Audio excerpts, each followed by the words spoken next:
Hello friends, आपके लिए financial freedom के क्या मायने होते हैं? अलग अलग लोगों के लिए इसके अलग अलग मतलब हो सकते हैं। कुछ लोग 40 की एज में रिटायर्ड होना चाहते हैं तो कुछ पूरी दुनिया घूमना चाहते हैं। हम सभी को फाइनेंशियल फ्रीडम हासिल करने के बारे में सोचना चाहिए। तो दोस्तों, फिर फाइनेंशियल फ्रीडम कैसे हासिल की जाए? इसके लिए सबसे ज्यादा जरूरी है जल्दी से जल्दी प्लानिंग करना। दोस्तों, केवल इन्वेस्ट करना ही जरूरी नहीं होता है, बल्कि अहम ये है कि इन्वेस्ट कहाँ करना है, कितना करना है और कितने टाइम के लिए करना है। इसका सीधा मतलब ये है कि हर इन्वेस्टर को अपना फाइनेंशियल गोल जरूर सेट करना चाहिए, यानी मकान, कार, बच्चे की पढ़ाई, बच्चों की शादी, किन जरूरतों के लिए सेविंग और इन्वेस्ट करना है। जब आप फाइनेंशियल गोल्स तय कर लेते हैं तो इन्वेस्ट के बारे में फैसला करना आसान रहता है। जैसे कि आपको इन्वेस्ट का कौन सा ऑप्शन चुनना है, इन्वेस्ट की रकम कितनी रखनी है और उसे कितने टाइम तक के लिए करना है, ये फैसला आसानी से कर सकते हैं। आज के दौर में जितनी जल्दी सेविंग और इन्वेस्टिंग शुरू की जाए, फ्यूचर में उसका फायदा उतना ही ज्यादा मिलेगा। दोस्तों, बिना इन्वेस्टिंग एक एज के बाद फाइनेंशियल फ्रीडम हासिल करना मुश्किल है। कम एज में ही इन्वेस्ट शुरू कर आप कंपाउंडिंग का ज्यादा से ज्यादा फायदा उठा सकते हैं। इससे एक तो आपको इन्वेस्ट के लिए लंबा टाइम मिल जाता है, वहीं लॉन्ग टर्म के लिए पैसे लगाने से बाजार से जुड़ा रिस्क भी कम हो जाता है। दोस्तों, खास तौर पर आपकी एज अगर 25 साल से 40 साल के बीच है तो आप फाइनेंशियल फ्रीडम की ओर कदम बढ़ा सकते हैं। भारत में 25 साल से 40 साल के लोगों की संख्या करीब 34% के करीब है, जिसे मिलेनियल्स कहा जाता है। इस एज ग्रुप में ज्यादा से ज्यादा लोग कमाई करने वाले होते हैं। अगर आप कमा रहे हैं तो आपको फ्यूचर के बारे में सोचना जरूरी होगा। इसके लिए सेविंग ही नहीं, सेविंग के उस पैसे को बाजार में इन्वेस्ट करना भी जरूरी है, तभी बाद में फाइनेंशियल फ्रीडम हासिल की जा सकती है। इसलिए जितनी जल्दी हो सके इन्वेस्टिंग शुरू कर देनी चाहिए। इससे कंपाउंडिंग का इम्पैक्ट जबरदस्त देखने को मिलता है। दोस्तों, जैसे कि हम पहले भी बात कर चुके हैं कि इनकम, सेविंग्स और इन्वेस्टमेंट्स की स्ट्रेटजी के बीच एक अहम पहलू इमरजेंसी कैश का भी है। यानी हम सभी को अपने मंथली घरेलू खर्चों के हिसाब से कम 3 महीने की रकम बतौर इमरजेंसी फंड रखनी चाहिए। ये इमरजेंसी फंड बैंक के सेविंग अकाउंट या लिक्विड फंड में रखा जा सकता है, जिसे आप 24 घंटे के नोटिस में निकाल सकते हैं। फॉर एग्जाम्पल, अगर आपका मंथली घरेलू खर्च 30,000 रुपए है तो आपको 90,000 रुपए इमरजेंसी कैश जरूर रखना चाहिए। इमरजेंसी कैश अचानक जरूरत पर काम आते हैं, इसकी अनदेखी नहीं करनी चाहिए, वरना आपको मुश्किल टाइम में कर्ज लेना पड़ सकता है या फिर इन्वेस्ट किए पैसे को निकालना पड़ सकता है। दोस्तों, फाइनेंशियल फ्रीडम का ये जरूरी नियम है। तो सबसे पहली बात हमें ये समझनी है कि आपके अपने और अपने परिवार के लिए फाइनेंशियल फ्रीडम का क्या मतलब है। आपके पास कितना पैसा जमा हो जाएगा या फिर आपको कितनी पैसिव आमदनी मिलेगी जो आपके परिवार के लिए उनके मनचाही लाइफस्टाइल को जीने के लिए जरूरी है। इसे एग्जाम्पल से समझें। रवि एक कंपनी में काम करता है जिसकी सैलरी है 20,000 रुपए और वो 20,000 रुपए में बड़े अच्छे से अपना घर चला रहा है। बस उसके पास थोड़ी बहुत कभी कभार किसी बड़ी जरूरत के लिए या इमरजेंसी के लिए पैसे कम पड़ जाते हैं। तो अगर ऐसे में रवि की सैलरी 25,000 या 30,000 रुपए हर महीने हो जाए और वो अपनी बड़ी जरूरतों जैसे बच्चे की पढ़ाई, घर खरीदना, रिटायरमेंट और इमरजेंसी से निपटने के लिए कुछ पैसे रेगुलर सेविंग और इन्वेस्ट करना शुरू कर सकता है, तो क्या रवि फाइनेंशियली एक बेहतर लाइफ जी सकता है? लेकिन दोस्तों, सोचने वाली बात ये है कि अच्छी लाइफस्टाइल जीने के बावजूद भी रवि की पूरी इनकम नौकरी से हो रही है और रवि को चाहे अपनी नौकरी पसंद हो या नहीं, उसे रोजाना काम पर जाना ही पड़ेगा ताकि वो फाइनेंशियली एक बेहतर लाइफ जी सके। अगर रवि बीमार हो जाता है या किसी कारण से उसकी नौकरी चली जाती है तो उसके साथ उसका पूरा परिवार फाइनेंशियल प्रॉब्लम में फंस जाएगा। तो इस तरह अच्छी लाइफ स्टाइल होने के बावजूद रवि फाइनेंशियली फ्री नहीं है और फाइनेंशियल फ्रीडम नहीं होने से रवि खुद वो नहीं कर सकता जो वो करना चाहता है, क्योंकि उसके पास टाइम की कमी रहेगी और वो अपना ज्यादातर टाइम नौकरी में ही गंवा देता है।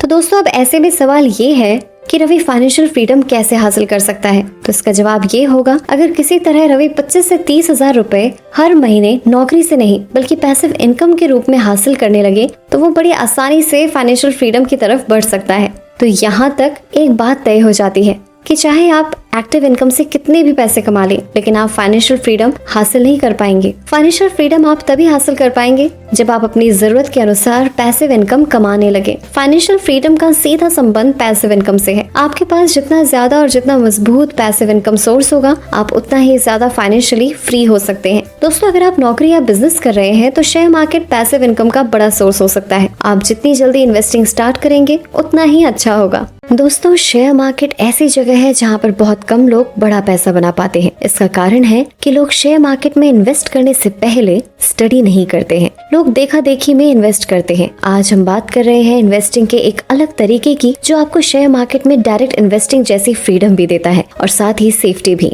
दोस्तों, मैं बात कर रही हूँ स्मॉल केस की। स्मॉल केस में अलग अलग कंपनी के शेयर एक थीम के बेस पर चूज किए जाते हैं, जिसे एक बास्केट पोर्टफोलियो में लेकर होल्ड किया जाता है। इस होल्डिंग में अलग अलग कंपनी के शेयर और ETF फंड होते हैं। हालांकि ये इन्वेस्ट सीधे आपके डीमैट ट्रेडिंग अकाउंट के जरिए होता है, जिसके कारण ये म्यूचुअल फंड से काफी अलग और सस्ता होता है। स्मॉल केस से इन्वेस्ट के लिए सबसे पहले एक थीम को चुना जाता है और उस थीम के बेस पर शेयर पर रिसर्च किया जाता है। अच्छे रिसर्च के बाद इन्वेस्ट के लिए अलग अलग कंपनी के शेयर चुने जाते हैं। इस तरह से स्मॉल केस शेयर का एक बास्केट बनाया जाता है। स्मॉल केस बास्केट एक्सपर्ट बनाते हैं। हालांकि आप भी खुद एक स्मॉल केस बनाकर उसके जरिए इन्वेस्ट कर सकते हैं।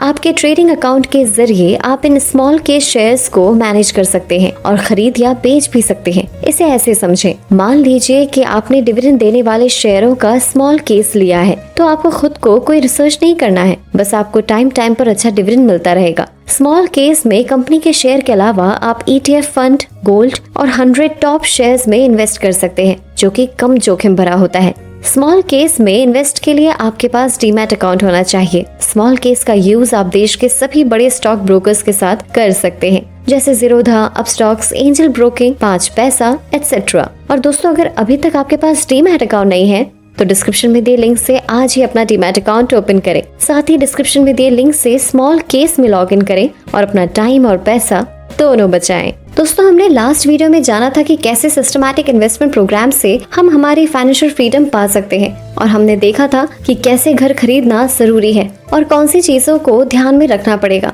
दोस्तों, फाइनेंशियल फ्रीडम हासिल करने में रियल एस्टेट का बहुत बड़ा रोल हो सकता है। जब तक आप अपना घर पूरी तरह से कैश में नहीं खरीद सकते, तब तक सही प्रॉपर्टी ढूंढना केवल आधी लड़ाई है। दूसरा आधा काम सबसे अच्छा होम लोन ढूंढना है। दोस्तों, आपको लंबे टाइम तक होम लोन को चुकाना पड़ता है, इसलिए ऐसा लोन ढूंढना जरूरी है जो आपकी नीड्स और बजट को पूरा कर सके। सभी मॉर्गेज प्रोडक्ट्स एक जैसे नहीं होते हैं, कुछ की स्ट्रिक्ट गाइडलाइंस होती हैं। यहाँ तक कि अगर आपके पास घर खरीदने के लिए सफिशिएंट फंड्स हैं, फिर भी होम लोन आपको कुछ बेनिफिट्स दे सकता है, जैसे कि टैक्स सेविंग और कैश पैसे की लिक्विडिटी। साथ ही आपको ऐसी अपॉर्चुनिटी प्रोवाइड करता है कि जहाँ आपके फंड्स की ग्रोथ हो। दोस्तों, हाई रियल एस्टेट प्राइसेस कई लोगों के लिए अपने सपनों का घर खरीदना मुश्किल बना देती है, लेकिन home loan cost of property का 80% तक फंड घर खरीदना आसान बना देता है। होम लोन सिर्फ प्रॉपर्टी को खरीदने के लिए नहीं, बल्कि रेनोवेशन के लिए भी लिया जा सकता है। अगर आप आने वाले दिनों में घर खरीदने की सोच रहे हैं और आपका बजट कम है, तो आप होम लोन की मदद ले सकते हैं। होम लोन आपका अपना खुद का घर खरीदने के सपने को पूरा कर सकता है। साथ ही होम लोन के ऑफर का कंपैरिजन करते टाइम हमेशा वो ऑफर ही ना चुने जिसके इंटरेस्ट रेट सबसे कम है, बल्कि प्रोसेसिंग फीस, रिपेमेंट टर्म्स और प्री पेमेंट पॉलिसीज का भी कंपैरिजन करें। बैंक और लोन इंस्टीट्यूट्स 750 या ज्यादा क्रेडिट स्कोर वाले एप्लीकेंट्स को होम लोन देना पसंद करते हैं। ज्यादा क्रेडिट स्कोर होने से आपको कम इंटरेस्ट रेट्स पर होम लोन मिल सकता है। पहली बार घर खरीदने वालों के लिए उनकी होम ओनरशिप को बढ़ावा देने के लिए कई प्रोग्राम्स भी मौजूद है। दोस्तों, सबसे इम्पोर्टेंट पार्ट है कि कैसे होम लोन को चुकाएं और कैसे ऑटोमेटिकली डेट फ्री बने। रियल में घर खरीदना एक आसान पार्ट है, पर रियल चैलेंज है कि कैसे आप इसका पेमेंट करेंगे। डेट फ्री होना डिफिकल्ट है। यहाँ ऑथर होम लोन के लिए एक सीक्रेट सिस्टम फॉलो करने की एडवाइस दे रहे हैं।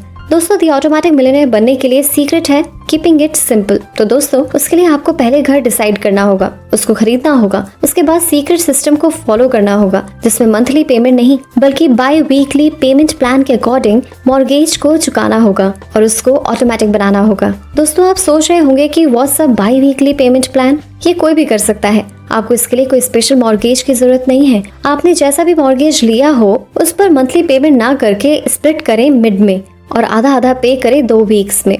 आइए इसे सिंपल मैथ से समझते हैं। जैसे कि आपका मॉर्गेज पेमेंट का अमाउंट 20,000 रुपए पर मंथ है। आमतौर पर आप इस अमाउंट का पेमेंट महीने में एक बार करेंगे, लेकिन अब आपको ऐसा नहीं करना है। अगले महीने से आप अपने मॉर्गेज लेंडर को हर 2 हफ्ते में 10,000 डिपॉजिट करेंगे। ऐसा करने से आपका डेट जल्दी पे ऑफ होगा और आप इसे ऑटोमेटिक करके टेंशन फ्री भी हो जाएंगे। कुछ बैंक्स इस पेमेंट प्लान को एनकरेज नहीं करते होंगे, क्योंकि जितना लेट तक आप लोन चुकाते रहेंगे उसमें बैंक्स को फायदा होता है। इस प्लान से और भी कई रीजंस हो सकते हैं, जैसे कि आप जितनी बार पेमेंट करेंगे बैंक को आपका पेमेंट हैंडल करना होगा और इससे बैंक्स का ऑपरेटिंग कॉस्ट बढ़ेगा। लेकिन दोस्तों, ये आपकी प्रॉब्लम नहीं है। एक ऑटोमेटिक मिलियनेयर के रोल में आपकी चिंता पैसे बचाने की है और तेजी से बढ़ने की है, ताकि आप डेट फ्री हो सके। इसलिए बाई वीकली पेमेंट प्लान अपनाना चाहिए।